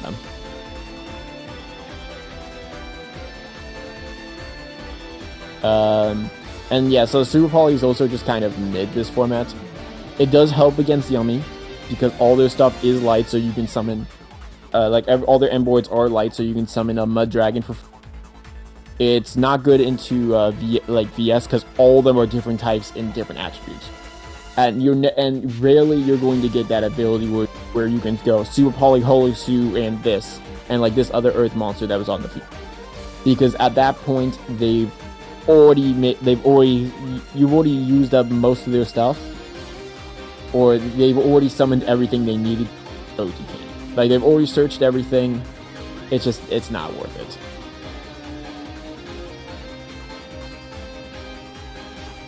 Yeah. If I think beat over with Fenrir, then try to add and make phase 2. If they chain, you can just banish them. Yeah, that's basically another line that you can do. Personally, Fenrir is really decent against the deck. But Pankratops is generally better. Like that's the thing you should be probably playing, unless you're playing like a Cashier engine in your deck, which like the only thing you're playing that with is kind of a Crystron, which Crystron you're replacing all that with K9. So like because it's just low, it's like low commit, like higher commitment with Fenrir stuff than with Pankratops, because Pankratops is like cool. Non-once per turn destroy. Just special summon out through like 3 Pankratopses from my hand and then beat over the entire Yummy board, which is hilarious. I've seen an OCG match where literally some guy did that and just won the game. Other thing, like if you were gonna play like thrust targets as well, the best thrust targets I can recommend to you are the main one being Black Goat That Laughs. Black Goat That Laughs, insane. Especially if you know what they searched whatsoever. Like last turn, like if they did any searching during your turn. You can just go set Black Goat That Laughs, activate it, flip up that flip up and call the monster, and they can't do anything. Other good ones are like basically as we talked about what's it called? The one that banishes all their like makes it so like anything that goes to the graveyard is banished this turn. Different dimension. Not Retaliating Sea, it's the trap card that you said. Different dimension. Thank you. DDG, yeah. That's also a really good one this for, especially if they hand trap you, because you just do that and Yummy does struggle whatsoever to, they do need their graveyard. In addition to, so does like a K9 as well. It doesn't hurt VS that much, but it is something to consider. In it, other than that, a Dimensional Barrier is going to be also a good one. You can just call Xyz for K9, or you can call Fusion for a Draco Tail, which FTKs the entire deck. Or you can literally call Synchro for Yummy and it also FTK. They can somewhat link climb, but at most they're just making SP, because all their monsters are level 1 or link, or all their links are link 1s. Though funny enough, you can destroy you can kill people with the Kakari if you have enough spells.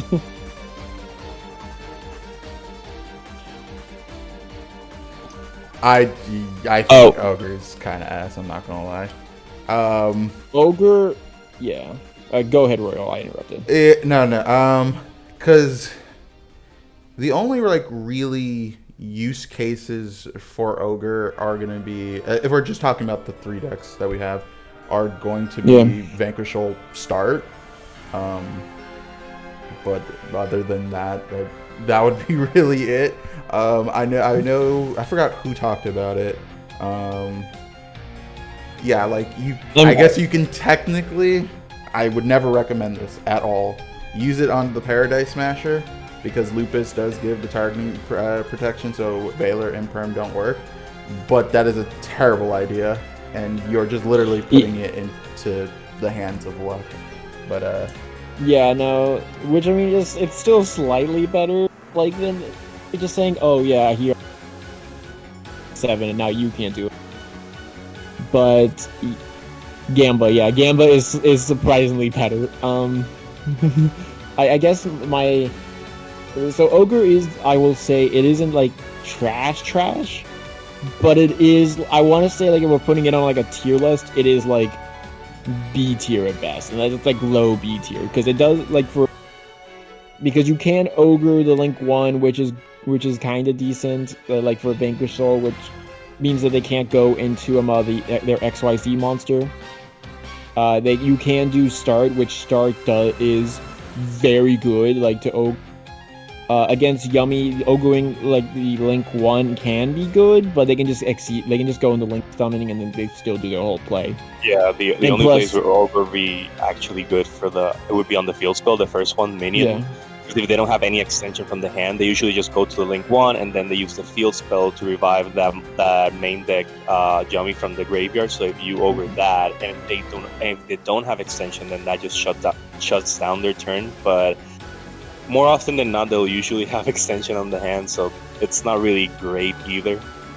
Yeah. In addition, other than that, those are basically it. Ogre, like, take it right now, those are the only two. Ogre's not even good against, like, it's only really good against Ryziel, and Ryziel, like, as a deck, the only reason why I'm talking about Mitsu Ryziel is because it can do anything, and it can play through mostly any of the stuff we discussed about earlier. Like, it doesn't care about droplets, it doesn't care about threat. They're still ending on an Omni Negate and still do that. They are... Right. Yeah. Yeah, no, I was going to say that for Ryziel, they usually also have Star Ryziel, so before they go into the dual drive, they already have Cross set up, so even Ogre wouldn't stop that either. Exactly. Like, the only thing you're going to be ogreing in that case is this. So yeah, actually, cannot even mention if K9 can use can use Fiendsmith since they don't lock. Kind of curious how K9 stacks up with K9 VS. It's not comparable. Like, so it is okay if basically what you were playing is Fiendsmith control deck, but like the problem is with that again is while that is good on paper, and that's probably what I kind of want to play for the regional because it looks fun. It is engine deck slop. Yeah, exactly. It's also like it's basically like Fiendsmith control again, and you can do some decent combos. You can do like a bunch of things, like with it, but K9 VS gets so much like advantage from just doing anything in the game that it's not worth it generally. I'm pretty sure a lot of people that have been playing K9 VS have been experimenting at the minimum with Vados for the Yeah.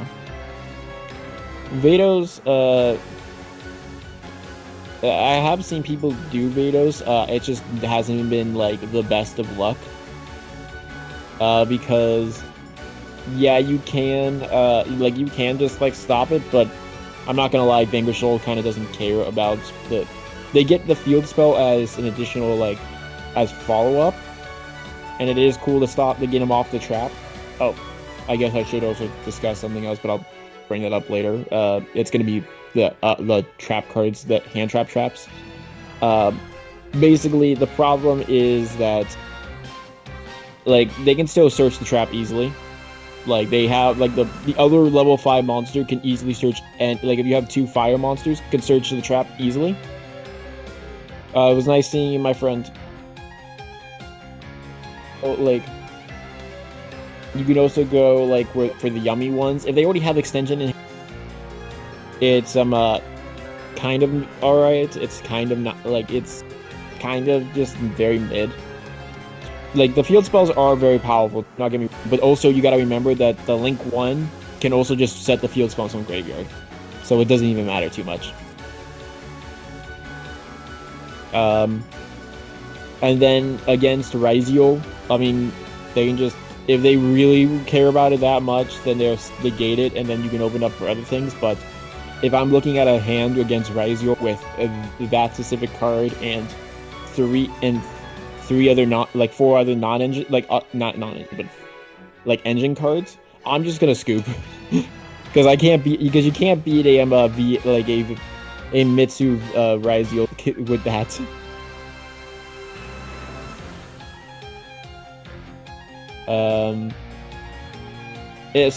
I think discussion here. Impulse and Purge are going to be really good as well this format. Purge in particular can stop a lot of good plays, like for Vanquishal, because if they can't, like most of their stuff does involve adding, and so negating it is going to be good. Like so, Purge, if you can, like if you're going to play like Purge at all, Purge is like. Is going to be pretty solid. And then Impulse is going to be cracked. It stops impulse stops like next format. It stops the quick synchros with the Link monster.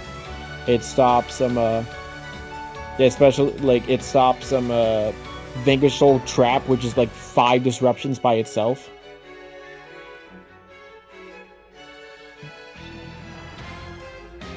And then also obviously against like, Draco Terror in particular, it kind of just shuts down like a lot of all the turn 0 plays by itself.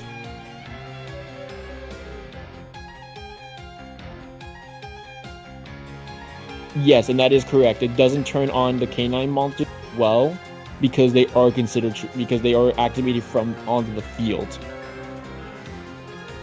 Specifically, that is a good ruling to know that. In this case, you do want to know that if they do activate if they try to activate a Canine monster, they cannot do.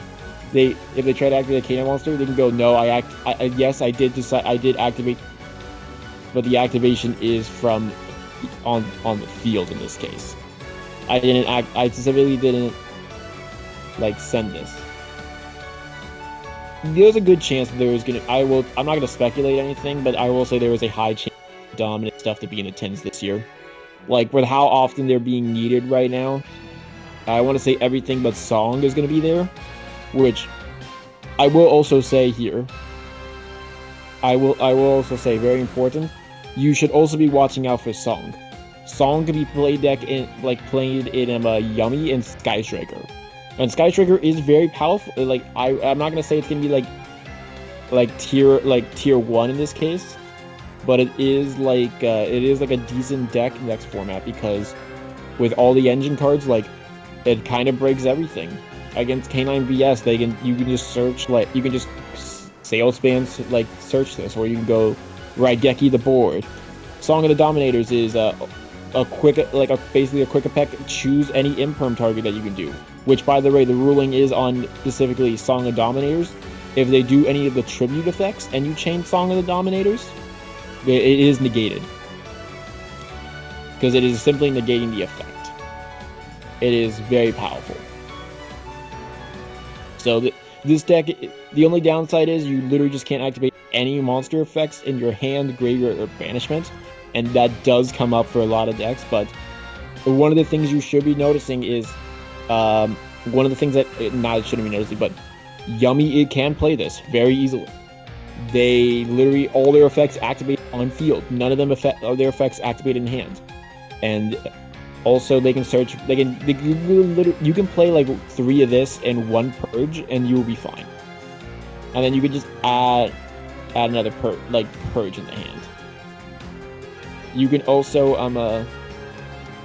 in addition, Sky Dragon can play this, so it's additional imperm for anything that can just be activated in general. You would think that's going to be like a bad thing in general because you can't activate Ray in Graveyard, but you don't really care about Ray in Graveyard because with the new combos, you always just shuffle it back in in order to get advantage. Or shuffle it back in the deck with a new quick play spell. Those are the Dominus traps are something that you should be looking out for 100% this coming format. Just because of the fact of these are very weird cards that are going to determine whether we are in a board breaker format or a hand trap format. And there could be a mix in some decks, but if you see more Dominus Songs of the Dominators, congrats, we are in a board breaker format. That's all you really need to. Well, I think that's about it then. That's my rant on TCG. That's the rant on the TCG hand list stuff. It was a long one, but it is kind of what you have to prepare for. Just in general, I'm not sure going to a YCS or a regional. Honestly, if you are raise your hand in the comments if you're going yes or a regional next month. If not, it's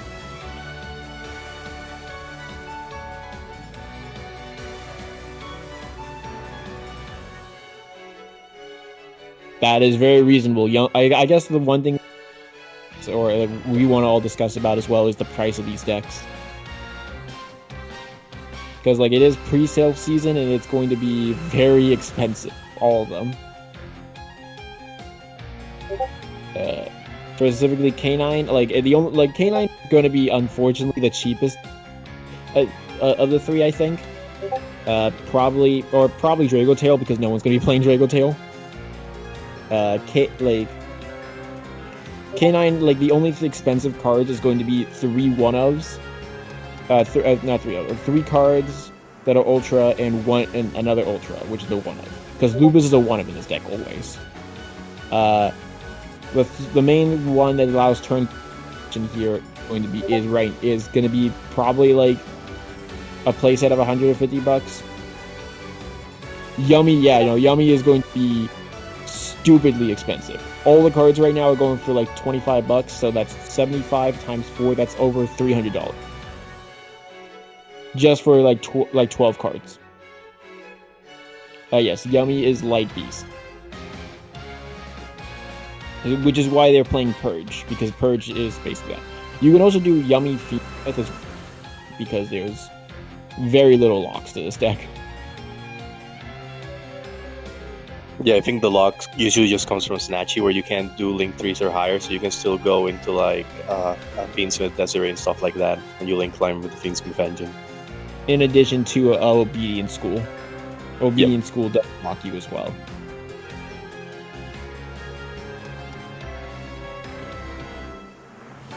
But Yummy Fiendsmith do in fact be a thing, and there's nothing wrong. Like, it is a very strong deck as well. Because any deck that can play Purge is pretty strong.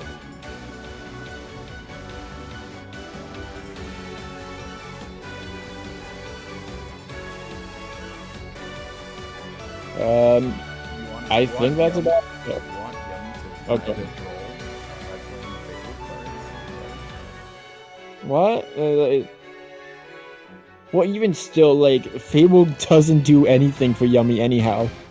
Like, yeah, you can still do, like, some really cool synchro cards, like, stuff, but the problem is that you are still dealing with Light Fiends in your extra deck, and Yummy prefers Light Beast.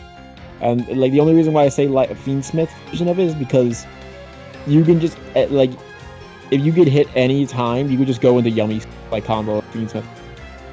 Fiendsmith is like the backup for this deck. Yummy Lure Liquid I hard wish, trust me. As a person who loves Lisk, it is. I want that so bad.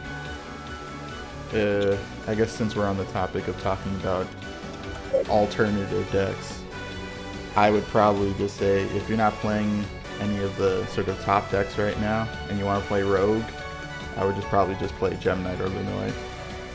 Everything else I would imagine is going to be cope. Yeah, Lunalite right now, I would say is one of the best. Gem Knights is probably going to be even better than Lunalites, just because not because of like biased or anything here. It's more like because I have a Lunalite player more than a Gem Knight player, but Gem Knights is way more equipped to deal with with board breakers, especially into a board breaking format. And their OTKs are their combos can play through almost anything. Only downside is that Gem Knight cannot go first for the life of them, and that's unfortunate. Yeah, Lunalite is gonna be fun. I think only downside with Lunalite I will say, and this is only coming for this next month. After we get a ban list, it's be way decisions. It is very engine heavy for Lunalites. And with the amount of decks that you have to prepare for, you don't have the space for non-engine. At least it doesn't feel like it. And there are going to be a lot of times where even if you open an awkward hand, then you basically have to chew through multiple negates. It's going to be easier with the other decks, though, because if you open, specifically, Book of Eclipse, for example, against, K9 VS, you just kind of cook. You could play through almost anything at that point and still, go, here's that.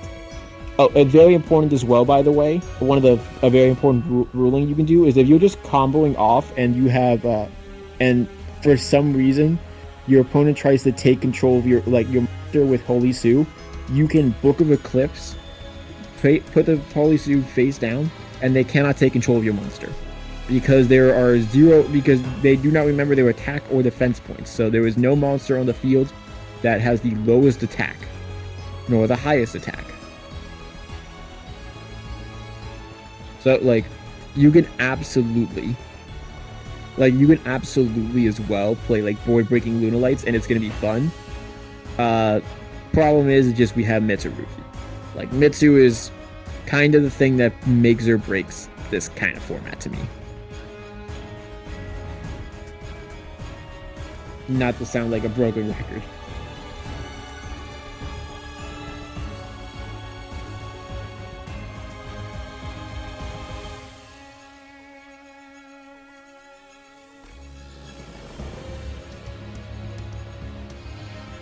No, what the heck? Yeah, I don't know. Yeah.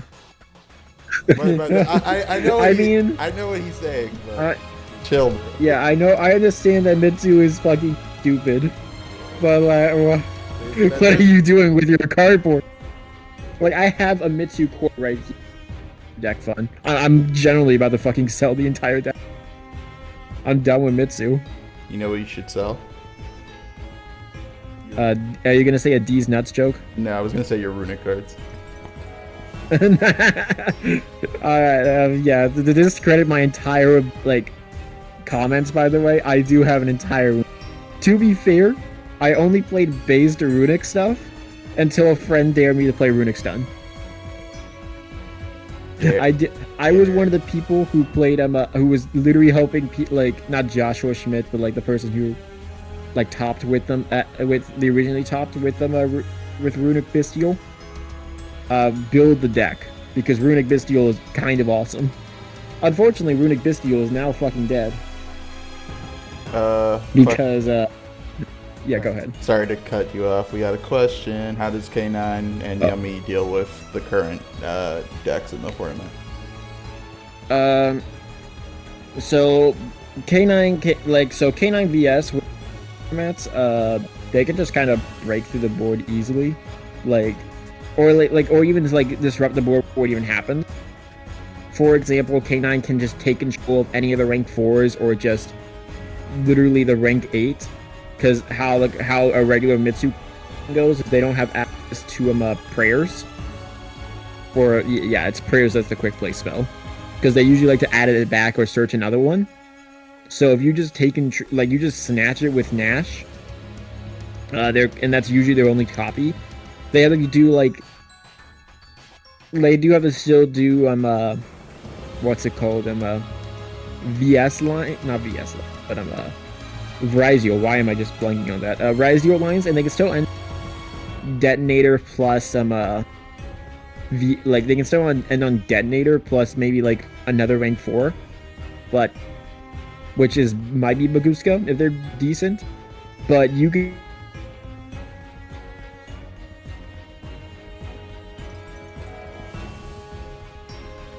Because Detonator is just kind of bad against that deck, because you just go effect, like, oh, I'm gonna try to destroy your Link 1. Okay, seize your effect, target the monster.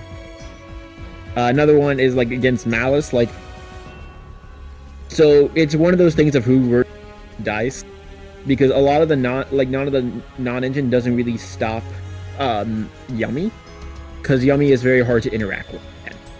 You can Ash block, it is like a 1-for-1 hand traps, but it Bestials don't really do much, because if they summon Bestials, they can just make another Link 1 and just still full combo. They can go. There's a couple of. It's kind of tricky, I'm not gonna lie. It really does depend with Malice. Malice is the third best deck in the OCG for a reason, and they do technically more starters as well. So I want to say Malice is probably going to be the 4th best deck to beat. In addition to, if we go back, like for Yummy against Raizio Mitsu, the Mitsu part of the deck is the scary part for them because they just get an Omni Negate deck and also blow up the. Yummy does like struggle with like board wipes in general, as we discussed, because Raigeki can just literally board wipe them immediately, and so, as well as Dark Ruler no more. So anything that can just like go here, I'm gonna activate this special summon, blow up the field. They can still like do a bunch of stuff, but by the time that happens, like it is kind of accepting their fate. Again, Raizio in specific though against Yummy doesn't do anything. Like, oh, I'm gonna destroy, because you can't really go into the Link 1, because like the Link 1 goes like, oh, it's free now. Like as soon as they get past the like any level 2 synchro, they quick effect tag out, which destroys any of the link fodder. They can go immediate, and then go or the link destruction. Go those two, synchro again into a new synchro monster. They try to destroy that. It's just quick effect again and again. It basically all the Yummy cards play around Detonator perfectly. Cross is really the real issue, but Yummy has so many extenders that it doesn't even matter. Like heck, even activating like the engage cards just play. Like activating like Sacred Beast, for example, plays around it perfectly because you just go like normal summon, additional normal summon here. You go into like Almirage into the Synchro 2, and then Synchro 2 adds any 2, and if that gets negated here, you go, oh, normal summon my Yummy card, and then full combo.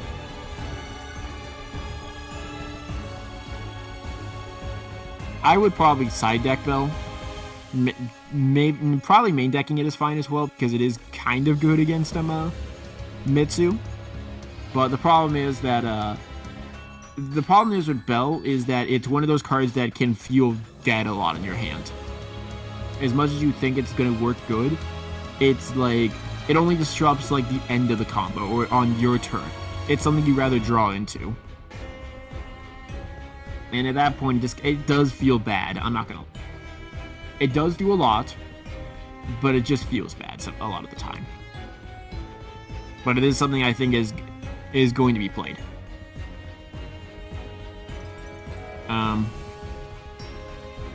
Exactly, Royal. Impulse just cracked against Snow Devil, Lupus, Yummy tag outs, and all the other things. It's good against Malice if you just literally just go like, oh, I need to extend this. No, I'm just going to impulse the card you see. I'm going to like against Mitsu if you try to you can impulse the revive effects or the ritual summons.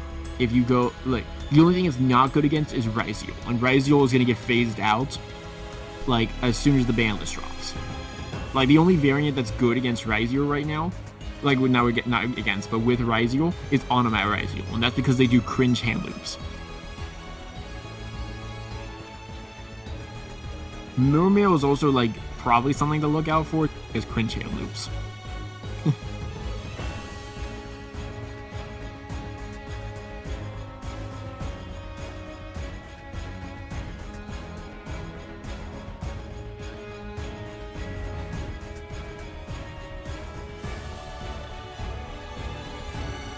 I mean that's fine. 2 Bell, 2 Drool, like 2 Crow is fine. Both are good. I mean, like, I think probably those are going to be played as well in, like, VS Vanquish Soul, and you'll do perfect. And, again, the only problem is that while it does do a lot, the discussions I've discussed with Bell where this does come up are very far in between. Like, these happen at the very end of the combo, and even still, it just doesn't seem to do well. And yeah, Impulse is strong, and it's a shame that it is expensive. I'm hoping that the Konami is going to reprint it soon, or if they do like it with. What I'm hoping that they do in the future is just they start doing the rarity stuff again, but they just do it in multiple different like ways, because that is what's making them the most money.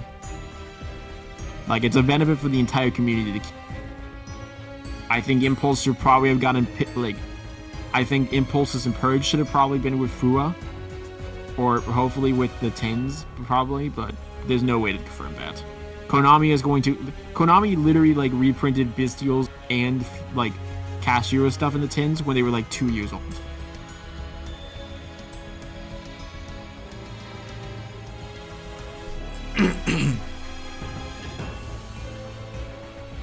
Yeah, I think that's just generally it. Like, our final thoughts are here, but I think realistically, I think if you went through the entire presentation, you kind of already saw where this is going. Yeah. Yummy, very good. Draco tail, blah. Yeah. And as you can tell from, go ahead. And realistically, if you've been looking into the future with Dude, barring like an absolutely nuclear ban list, Dude is not going to do anything to really warp the format. So I think I think personally that we're going to be playing into these same decks for a while. Yeah, like Dune can somewhat do something. I will say like DDD, like depending on what the actual ban list does contain, because like it can hit a lot this ban list, and we are going to get a month of it, so that does give Konami an excuse to hit like a good chunk of cards, even if they reprinted them recently, because this is like a same logic for that.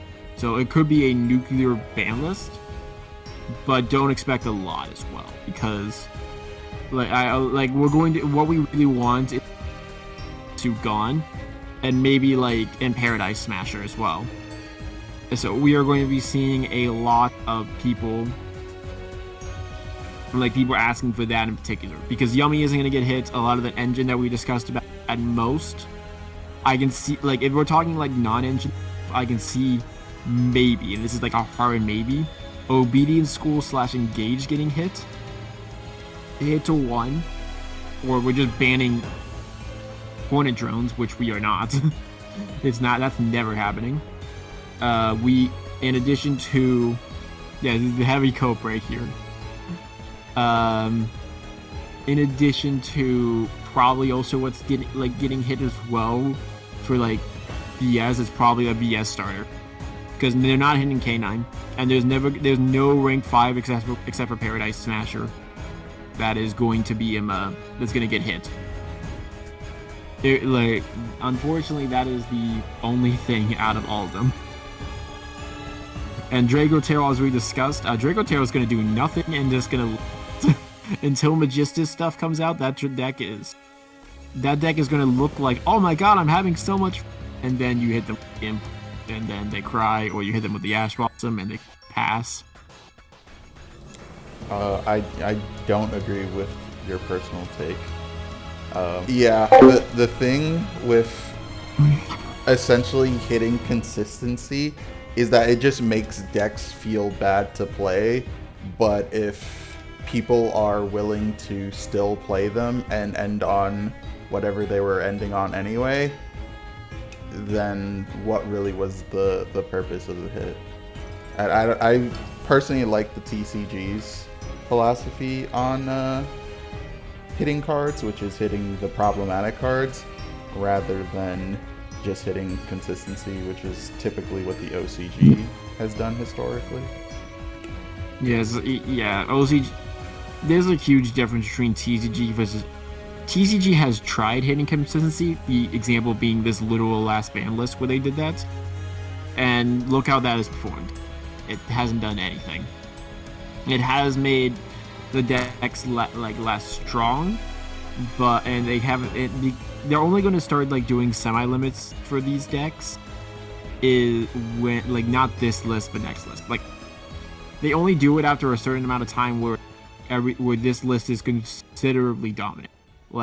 Where, for example, it was just it was this last list basically where Raziel was literally everywhere, so they had to hit the deck. They had no choice, but the only way to do that without killing the new product was semi-limiting everything and limiting Detonator, which was the correct decision, absolutely. and I'm glad they did it because multiple detonator is annoying, and because like the whole point of having like 2 detonators was if you had like it was an oh shit button, and that's about it. But for example, for this deck, what do you semi-limit? You semi-limit all the yummy stuff. You semi-limit engage. You semi-limit because I think the other thing is that like in my original deck list as well for like this, I only put the summoning package for Yummy there as an additional engine, but you don't need it. So if any of those non-engine stuff gets hit, then basically you have an additional option.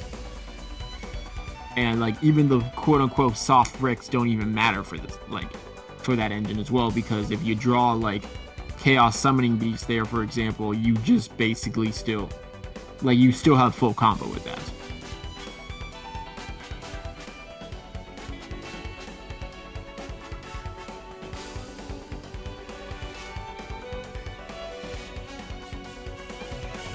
Basically, what he's saying is prayers to 1. Prayers banned now. Prayers banned now or to 1. Yeah. Emergency ban list. I mean, I'll be honest. I do kind of really like the aesthetic of Mitsu. I just cannot stand Ryzeal. It is such a boring deck. But Mitsu is a fun deck on its own, and it's fine.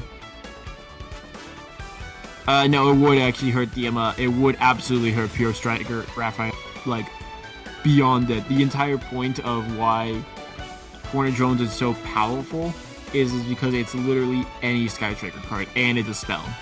It hurts it so considerably because you only playing like a searchable like target with like that's also a spell means you don't have an additional spell in graveyard, for you don't get any of your additional like cards. It means you're always searching Ray if you're doing it, so you can start your plays, which is just bad. Especially, and you're not even guaranteed to have it. It's basically like a 5th name that's just better in every way. And like Hornet Drones the 1 is fine. It's not gonna like. That's the thing. What is Panther saying?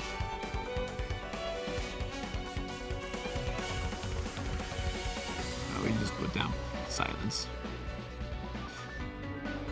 damn, Silence of the Lambs. Silence of the Lambs. Silence of the Pants. Mind you, he could literally just walk up on stage if he wanted to say something. He has, Yeah, he could. but That's fair. He could. I think he just put that in there. He just did it again. he's a hacked account, bro. No, not the hacked account. He clicked on the link for the lady. Yeah.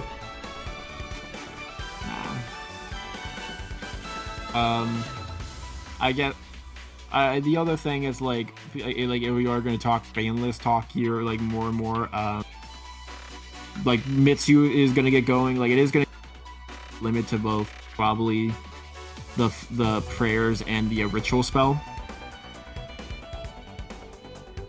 because it just does nothing. Like they don't want to kill Mitsu.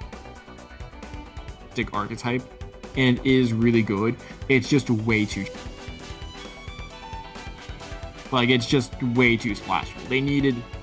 I wish that basically it came with some sort of in it. And this is one of those examples where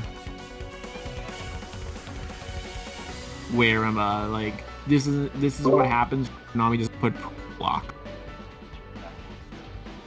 Welcome back, Omni. Yeah. Did I miss anything? No, nothing. We're just discussing ban list at this point. Got you. Is BJ hacked? No, I don't think BJ's hacked. No. We talked earlier. He's fine. I think he's like on his phone or something. Or he's just he's doing this for being a funny guy. Other than that, it's just basically like nothing crazy is gonna happen. This next format, this 1 month, is gonna be what I'm gonna be considering just a fun. Like it is gonna be fun for local. It's not gonna be. Up, here he goes again. Oh yeah, bro got hacked. Yeah, this format's, at least this month, is just pretty much going to be a free-for-all. With all like the decks just running loose without any ban lists, it's going to be a shit show, at least on like a high competitive level. Yeah.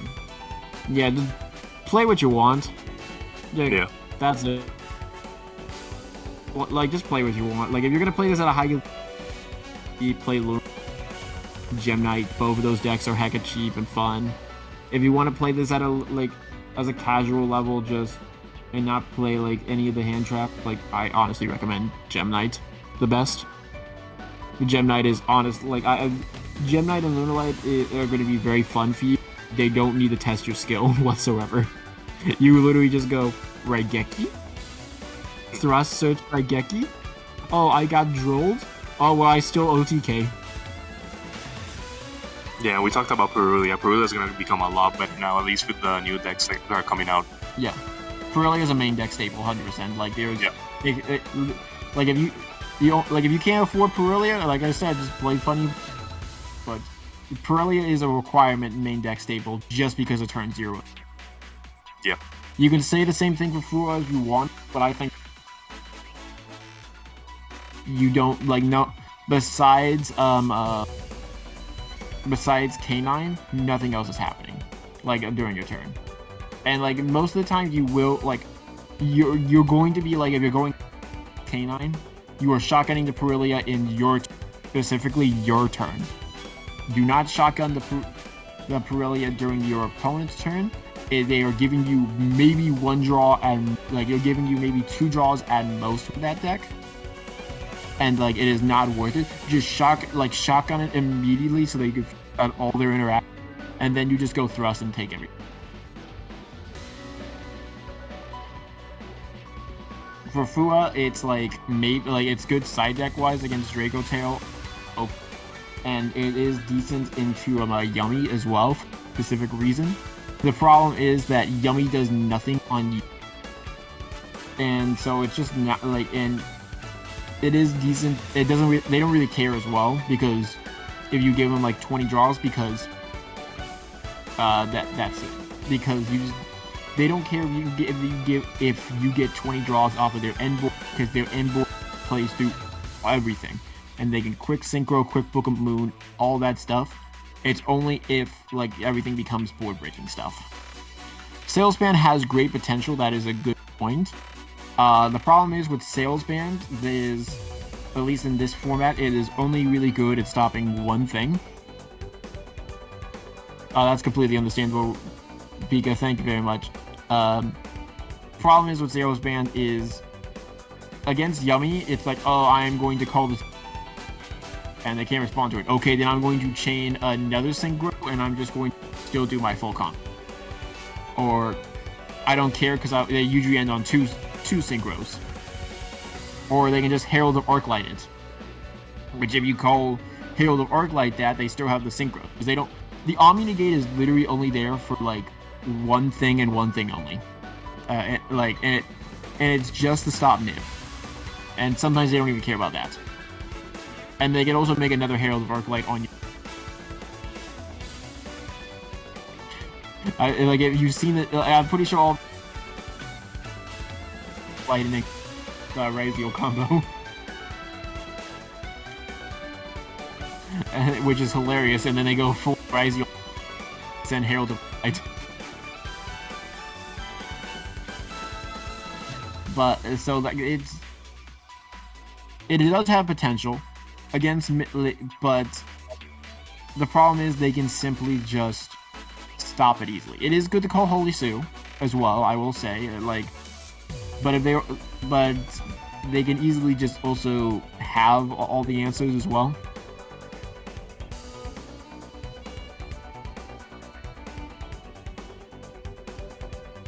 I think maybe, like, I think it's decent against K9 BS. I will give you Salesman. Draco Tail, it's impossible because you don't know what's in their hand. You can call the fusion monster if you want to, but there's just so much you want to call with Salesman. They just, I don't know. Yeah. It just feels kind of triggered for me. Yeah, like it does depend on your hand. Like if you're like, I think again, like I'm gonna go back to Yeah, that's a good one, Raphael. I will go back to specifically the logic of K9. Like, I go back to Gem Knights because I think Gem Knights has the best example for like board breakers in general because obviously it's the board breaker deck, and it does a lot of things right. Gem Knights can play these two cards because they don't care about hand traps whatsoever. As many people know, they can play through Droll easily. Okay, they can easily beat all the best hand traps right now because they're playing on their turn, or they're playing on like going second, so they don't have to care about Fua or Pirellia or anything like that. So, fine. They can still play all the best hand traps, and they have a billion card combos. Nothing's a guard. As well as playing Shaddoll Fusion, which is just insane as well. And so Salesman can be used as a board breaker, but it cannot be used whatsoever as a way to bait out interaction, because you can't go call K9 Azua anymore, because if they don't have it, then they just don't have it, and then you just wasted one card for no reason. And there's a good chance they don't have it because they're playing all the other stuff, or they just didn't open the K9 things, because in like a splashable engine of K9, you are playing 6 cards, 7 cards. 3 Azua, 1 Lupus, 1 the guy who searches the spell, a spell and trap, because he can revive from graveyard above, and for free extension, and 3 of the searcher case of K9. Oh, and 1 more as well, because you're playing the quick play spell to go along with it. So that's 8 cards in the main deck, and all those are fine to open. You can even send, I think, any level 5 dark machine to the graveyard, and then target it with one of the quote unquote bricks of the deck, and they just go, oh, yep, free card on field. Go for Orcus combo. I don't know if there is a good level dark machine you would send to the graveyard. Or a bit or whatsoever, but it's still decent. I'm actually gonna check.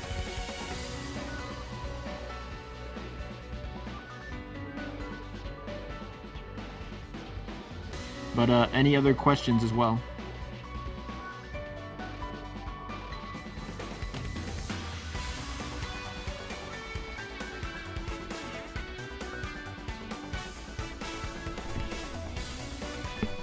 I think that's a wrap. Alright, that's fair enough.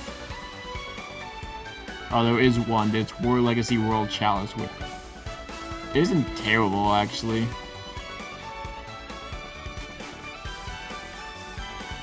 Oh, yeah. I know what you're talking about. Yeah, it's honestly, it isn't, because it is free disruption, but also it's a terrible brick of the deck. Anyway, thank you for everyone. It's been a pleasure. Thanks, everyone.